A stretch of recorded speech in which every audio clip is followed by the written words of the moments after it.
All right. Hi. Hello. I am Colby. I am CoDameron, and I am here to open more Star Wars cards. We are on part 2 now of the 4-box opening adventure. I don't know. I bought 4 boxes. We're going to open some more cards. We just finished off with box number 1. We had a very special discard pull, which is hanging out up here, right under the camera. We were talking about some other cards we've been organizing. Again, we are in colors blue, green, red, yellow, and then neutral. And then neutral, please. And then neutral. And then we are dark, neutral, light, which helps us organize and figure out what we have, especially in a limited environment. We're not in a limited environment right now, but this is how I love looking at these cards. A thing I've noticed, so this is kind of our section after one box, and I'm noticing that the colored stacks are much higher than the lighter dark stacks, which I think is super cool for limited purposes. You know, in the giant bell curve of opening a bunch of packs, you have most of your stuff without that lighter dark requirement. The bulk of your cards in a limited environment are going to be usable in any deck, in whatever deck you want, because you can pick your base color. I've noticed that in my limited building experiences, and I think it's super cool. I think it's well thought out. Clearly, it's well thought out, and is really good for the health of the for a limited world. Thrawn. I don't know if we pulled a Thrawn in the last pack. Thrawn's really cool. Thrawn's rare. Thrawn's rare. We'll put Thrawn up here. We have our cool cards up here. Cards that I just think are cool, that are rare, that are hollow, that are hyperspace. Just kind of keep them separate, I guess. We'll sort them all out into where they're supposed to go another time. But yeah, opening a lot of packs, not rushing through it. Very easy to rush through this, but you know, a lot more fun to just kind of savor the experience. Open it, use it as an excuse to talk about cards. Rook is good. Make an opening. Also, I think make an opening is a not great card.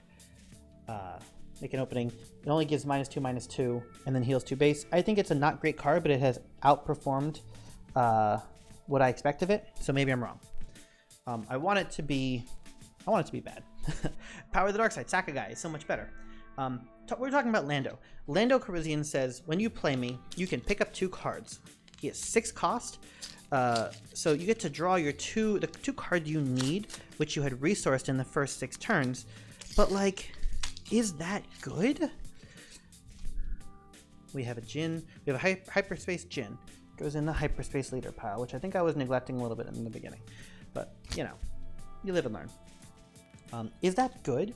Because if you pick up, your bomb that you kind of were resourcing early, you can't play it this turn because you just paid $6 on Lando. You might not be able to pay it next turn because you put out another $1. You have $5 now. So like, Change of Heart costs 6, I think. Let's just say there's some 6 cost bomb that you want to play after playing Lando on the following turn. Well, we're like even Chewbacca, right? Is it worth it to go back down in your curve? Another Fett's Fire Spray, good card. I think we sleeved the last one, but we'll put you there. This also, second foil of this. I think this is also a great card. OB is great. I'm going to talk about OB in a second. Talk about OB. Put it here. No, it doesn't go there. It goes here. We'll talk about it in a second. Lando, again, worth it? Can you play him on turn 8 maybe after resourcing extra? There's no yellow deck that really no yellow light deck that incentivizes going past 6 resources. Han's only 6. Can you really go down? Is it worth getting those cards back? Unclear. I think if you use it with Han, you still have to sacrifice the extra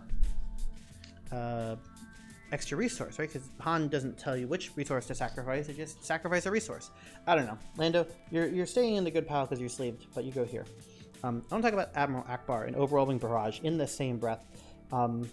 These are cards that when you play them, you get a lot of damage. Boom, shield token, hyperspace. Base, yeah, but shield token. Oh yeah. Put you here. They both come in and they deal damage based on units that you already have on the board. They should feel like win more cards, right? I'm already got a board presence. This helps me further establish my already good board presence, but that's not what I'm finding. I'm finding that both of these cards are more so Overwhelming Barrage. Well, Admiral Akbar is like, help me take my board state that just can't quite get there yet. That's a good card. They can't quite get there yet. Ooh, holo rare and a legendary. Yes, please. They can't quite get there yet, and get through like a high health, a high damage Sentinel. Because one of the things with Sentinels is they're dealing their full damage back to you, right? So like Childson, here's a Sentinel, right? He's a 2/2, but he's going to be like a 5/5 or a 6/6. Having that extra power to beat them without attacking them. Admiral Akbar is like an event, but it gives you a 1/4. It's a Rebel Official. It's now a unit on the board. It's got Restore, right? It's doing more than just being the ping. But the ping is a really good tool to get around. I think it's a great card. Overwhelming Barrage, on the other hand, bam, experience token. Love it. Overwhelming Barrage, on the other hand, is... it's not a win more card. It's just, I think it's one of the most efficient cards in the set. I think that card is nuts. It lets you... It doesn't even tap the unit, man. So it does... It gives you a +2/+2 and then gives you perfect parity in all your damaging. It pings off all the shields by doing 1 damage to whatever has a shield on it. It can help you reach... Oh, wow. Back-to-back Heroic Sacrifices and Bodhi Rook and a Hollow Bamboozle. I'll take Hollow Bamboozle. I'll take Reinforcement Walker, but I'll definitely take double Heroic Sacrifice and Bodhi Rook. A lot of Bodhi Rooks. My first 2 Heroic Sacrifices and different treatments too. Both rare. Love that. They help you push through. And Overwhelming Barrage lets you deal perfect damage to whatever you need. It lets you reach a little bit higher because if you have a guy that's like 4 and they've got this guy that you can't... If you got a 4 power and they have a 6 health, you can't kill it. And if you attack into it, it might even kill you first, right? That sucks. And it's really hard to get around. And both of these cards help you get over that hump by dealing free damage, but without taking any in return. Overwhelming Barrage, though, should probably cost... If it costed 4 and tapped your unit, would that be better? Probably. Probably like better for the game. I don't know, having a good card is good for the game, but that's like the balance I would expect out of Overwhelming Barrage, right? Is to tap your unit so it can't attack again. Because once you get +2/+2, then it can still attack. You get perfect damage parity and then a boost to both your HP and your damage to go face with it now that the way is clear. Insane. Red 3, good card. Mining Guild TIE Fighter. Okay card. I think this is good in a control list when you're going late. But looking at these 2 cards, let's compare it to Overwhelming Sacrifice, or Heroic Sacrifice. Draw a card. Okay, first of all, draw a card. It's just a cantrip, so I'm pretty sure that you can play this card if you have no cards, nothing to attack with. It's just a free draw. Getting that card back is... I didn't even realize that was part of the effect. Oh, that's why you read your cards. Read your Luke Invader, by the way. They don't just give free shields and free damage. You have to like have light units and dark units and pay money, and it's much more limiting than you might expect just by thinking about the card. Read your card. Heroic Sacrifice. Draw a card. Already better than I thought it was. Attack with a guy, gets +2/+0, and then if it deals combat damage, defeat it. I think that means if you hit a shield, you also die, because I think that the combat damage means that is what broke the shield. Is Heroic Sacrifice... Moment of peace. Is Heroic Sacrifice meant to pair with... what am I trying to say? Do you want this on cards that want to die? You know, when this card dies, do a thing. I don't think so. Galactic Ambition. Oh boy. Put it up here with the other one. Patrolling V-Wing. It's a hyperfoil. We'll put it in a sleeve. It's not very good. 1/1 for 2 is not very good.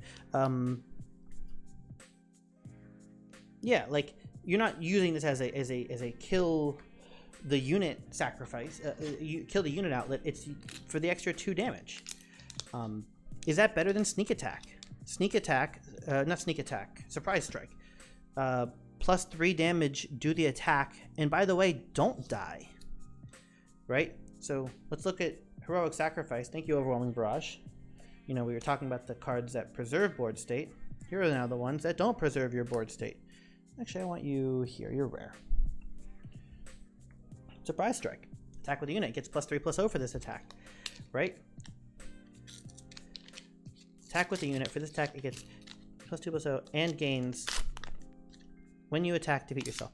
So for the cost of $1 extra, you get an extra attack point, don't draw a card, and don't die. And you're in a different color, because of course you want to be in the color that you're in. So Heroic Sacrifice, is it worth it? Is it really like the red bomb card that you're looking for? It's a rare, which, you know, Surprise Strike's a common, so in limited, watch out for the Surprise Strikes more than the Heroic Sacrifices. That's a great reason to have Surprise Strike. It's just a simpler card, but maybe the drawing a card is just good enough if you're trying to do tempo stuff. I'm really not sure. Maybe it's the 1 cost. It sounds like a card that you really want to be playing with. Lando's great. That you need to play to understand why it's that good. Maybe it is the 1 cost. Maybe it's the fact that red has all these units that are fine being so small and need to replace themselves. So having that extra card in red when you're trying to go that fast is actually worth it. Look at me, I'm getting better at opening these packs, and opening the packs with this side rip is the move. I think it's super the move. Check. Okay, yeah. Everything's still chugging along. I think that Heroic Sacrifice, I don't understand yet. I think I need to play with it. I think I'll need to be building a deck and be like, man, I wish I had this. Is it better than Open Fire? Right? Would you rather? Let's go find Open Fire real quick. Let me open this pack. Then we'll go find Open Fire. No, I want to talk about Open Fire right now. So we're going to talk about Open Fire. Is Open Fire uncommon? How common is Open Fire? It is a common. Take away Surprise Strike for +3. Okay, so this is not a fair comparison. Open Fire does 1 more damage, but it doesn't trigger an attack. It doesn't do cost 3. Everything about these are different, right? And you have to attack a unit you have to hit a unit with Open Fire, right? So the Heroic Sacrifice is really good at taking out a base that you know is just out of reach. Gideon's good. Snowspeeder's good. Hollow Snowspeeder. Heroic is, you know, how you win the game with your last guy. You know, Heroic Sacrifice. Look, I've been opening this pack the same way, and it's so much more consistent. Rip sideways, and then rip the other way. Is it go around? Maybe I'm gonna try more pack opening techniques as I go. Ooh, Hyperspace Cassian. Yes, please. That's a rare. Actually, I'll look at Cassian. We'll talk about Cassian. We're almost through with talking about these. But yeah, Open Fire is not the same. Heroic Sacrifice, good card. Heroic Sacrifice, maybe better, like might need to be played more. So Cassian, Hyperspace. Oh yeah. So Cassian is a leader, comes out at 6. 4/6 when he turns over. Red white. You have to deal 3 or more damage to an enemy base. That's possible on turn 3 with Sabine, and on turn 1 or with. There's a lot of guys with 3 power with the 1/3 with raid 2. There's a lot of ways to get 3 damage on turn 2, turn 3 maybe. Early game basically. So, but it's more than 1. It's more than like a ping. You have to like do a real attack, and then you can pay $1, which is real. And then you get to draw a card. This is a great card. I'll sleeve the Imperial Interceptor. This card's great. You have to deal damage to an enemy base. So you also have to be attacking face. So like if you play Sabine turn 1 and they play a thing that you say, oh man, I really wish I could kill that instead of the base. suddenly Cassian is just a blank leader, right? So is Cassian, does he have enough juice on the front side, even with it has to pay 1/2 to draw a card? Like, it is good card draw, it's consistent, it's in red. Those are great qualities. But is it all that? I haven't played it yet. As a 4/6, he has Saboteur, so he gets to hit through Sentinels, which is pretty cool, and he kills shields. I haven't played enough of the matchups and understood when having Saboteur is super relevant, when it's actually that important.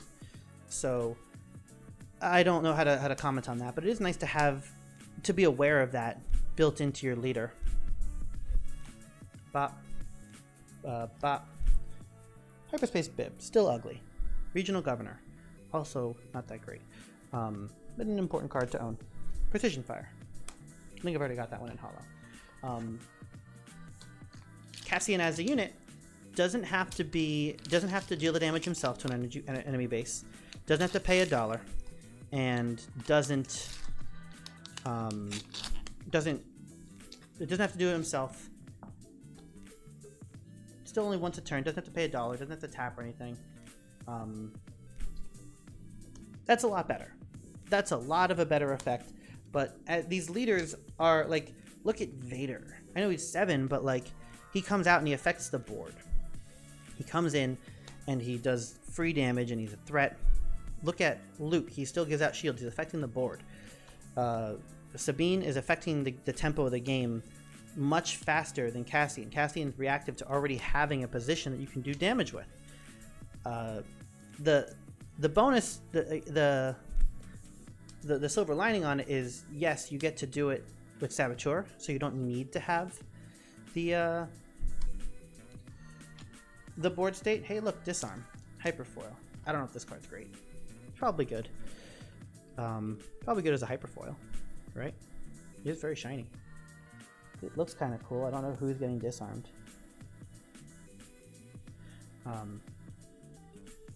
Callus is good. I like Callus. I like that he's green neutral.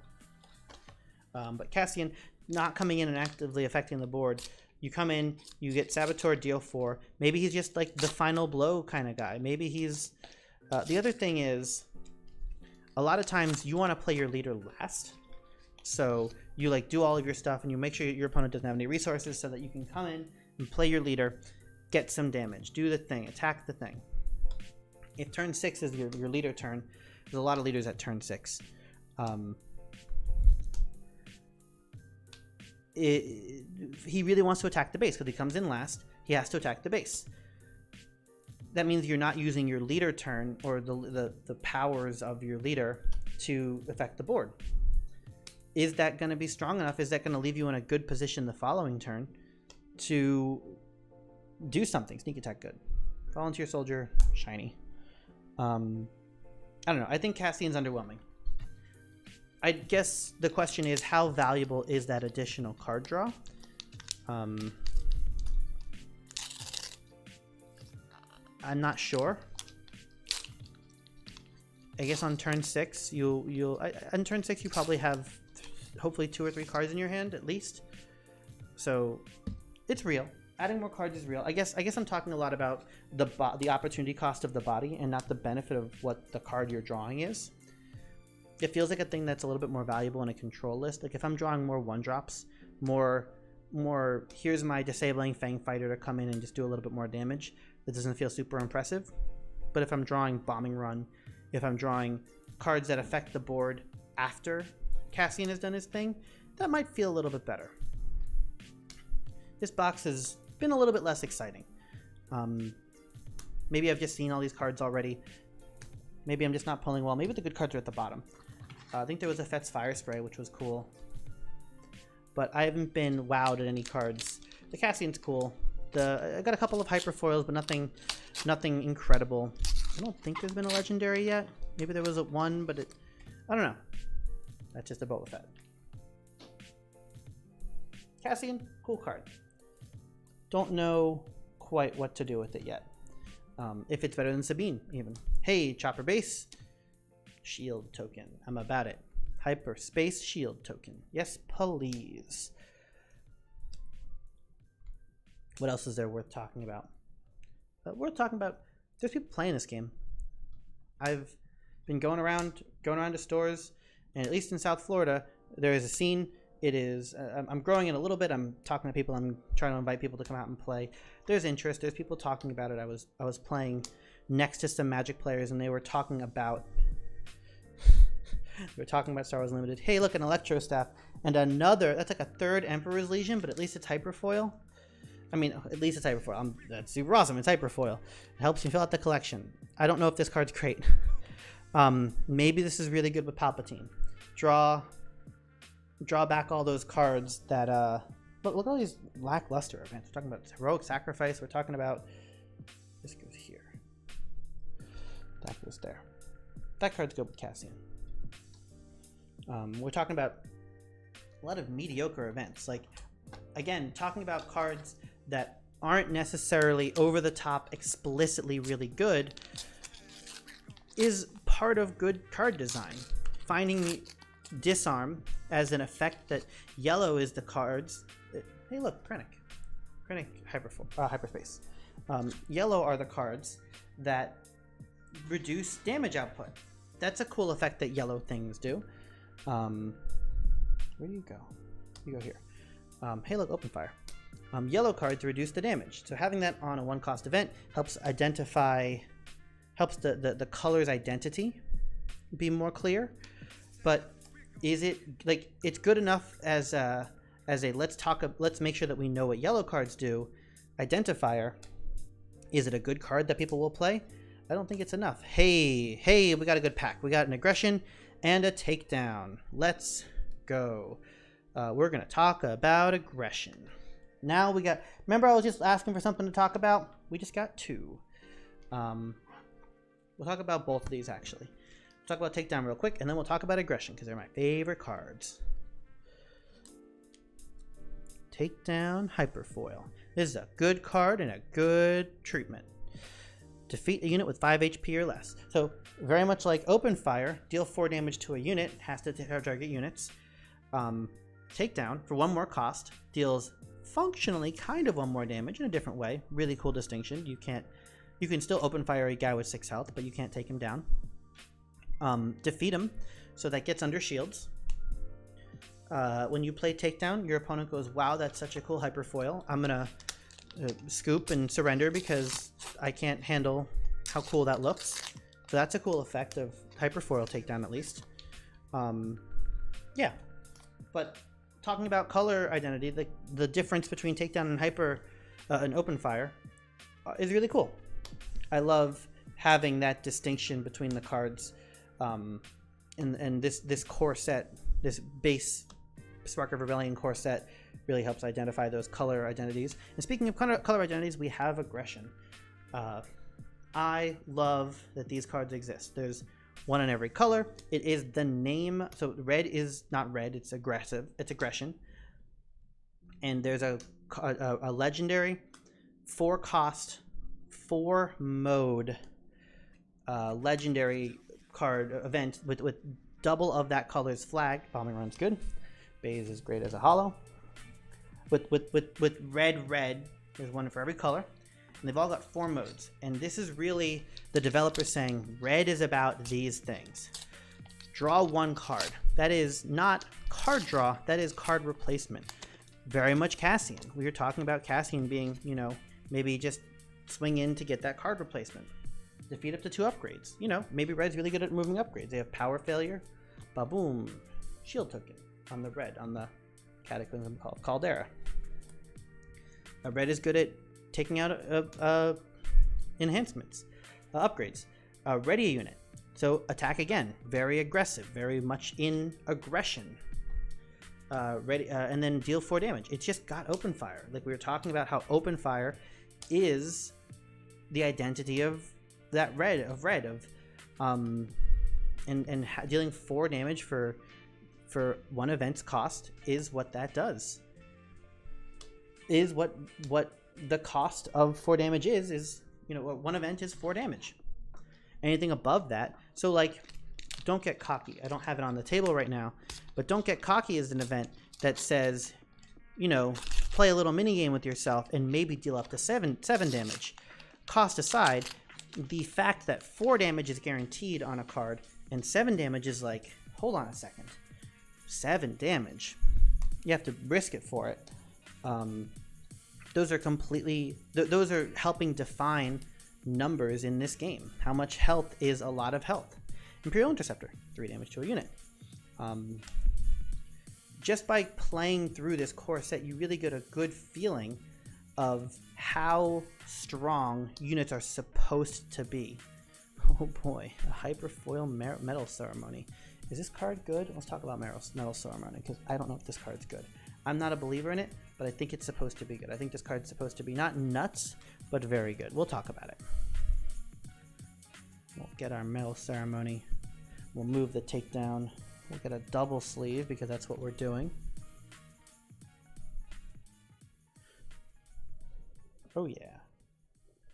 Thank you, Aggression. Love this card. Love all of those cards. If we pull the other ones, we'll talk about them. Metal Ceremony. Let's go get an experience token real quick. No. Experience token. +1/+1. Right? +1/+1. Metal Ceremony says for free, which anything that costs 0 in a card game, especially this card game where there's, I think this is one of the only, very few cards cost 0. I think Bamboozle can cost 0, setting a very cool precedent for, I guess we can talk about Bamboozle's precedent for costing nothing or removing costs from a card. But having a card that costs 0 in the set in light, you know, so any color, but it has to be light, otherwise it costs 2, and then why are you playing Metal Ceremony? And it's for rebels, which are light, so if you're dark, why are you playing Metal Ceremony? Why is it only light? I don't know. That's actually an interesting thought. Certainly thematically it should only be white, but it could be like training, like Academy training is +2/+2, but Chimera, not legendary. Thought it was legendary for a second. Put you here. Soup Racer goes here. Metal Ceremony is still very efficient, still free, and gives units +1/+1 after they've attacked. So if I play Tactical Advantage, for example, that gives a unit +2/+2, it can get that bonus and then attack. Getting 3 rebel units that already attacked plus HP, one doesn't give you that bonus on their attack because they're already done. You have to wait till next turn. And it's a little bit prohibitive, right? The fact that it's rebels only aside, you can build your deck to have only rebels in it. This is a great one. Battlefield Marine. What if there's a Sentinel that you can't attack into without dying? Suddenly you're kind of walled. What if you only have 1 rebel unit? Well, maybe I want to have a wide board. And if I'm playing a wide board, then I've got less cards, and I've got Metal Ceremony, which is even less cards because it's free. Security Complex, another great card. Kanan Jarrus, hollow. I'll sleeve him. I'll give him a regular sleeve. And I'm kind of weirdly, I don't know if I'm running low on the double clear sleeves, but I have so many double matte back eucalyptus color Dragon Shield. I bought 3 boxes of these because I want to put all my decks in this. Love that.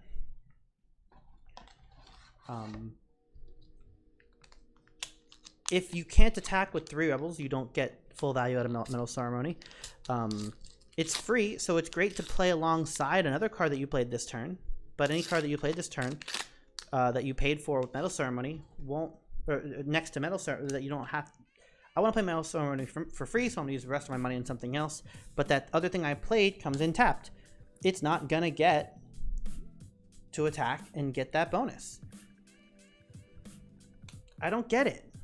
It's damage, it's health, it helps with combat math later, but the extra action is like whatever. You have to be going really wide and really low to the ground and attacking. You don't have to attack base, but you have to be attacking constantly.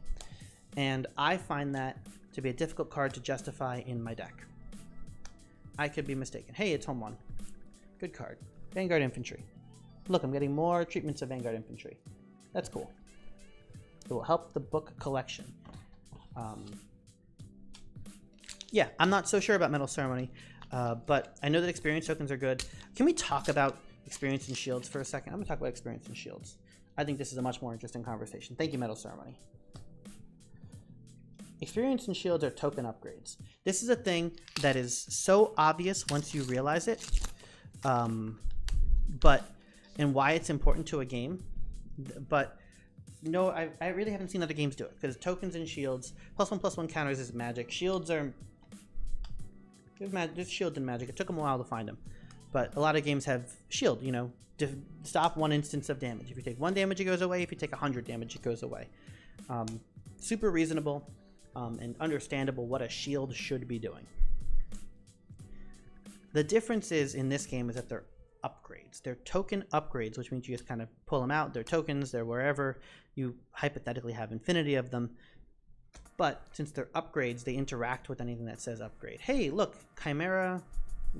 There we go. That's a fun pack. Chimera binds all things. Steadfast Battalion. Yeah. Binds all things a good card. We talked about it. And at least it's the Chimera is... I think the Chimera is one of the less good of the big ships. One of the less good ships because it has an on-attack effect, but again, it comes in tapped. So you need to have that frontline shuttle or some sort of ready effect that doesn't really exist for a ship that big. It comes in shielded, but you pay $8 and it does no impact to the board this turn. Kind of rough. Kind of rough, kind of late in the game. If you've been building up to that 8, then what are you going to do once you're getting beaten down? But token upgrades. They interact with upgrades. There's cards that say if a unit has an upgrade, if a unit... Oh,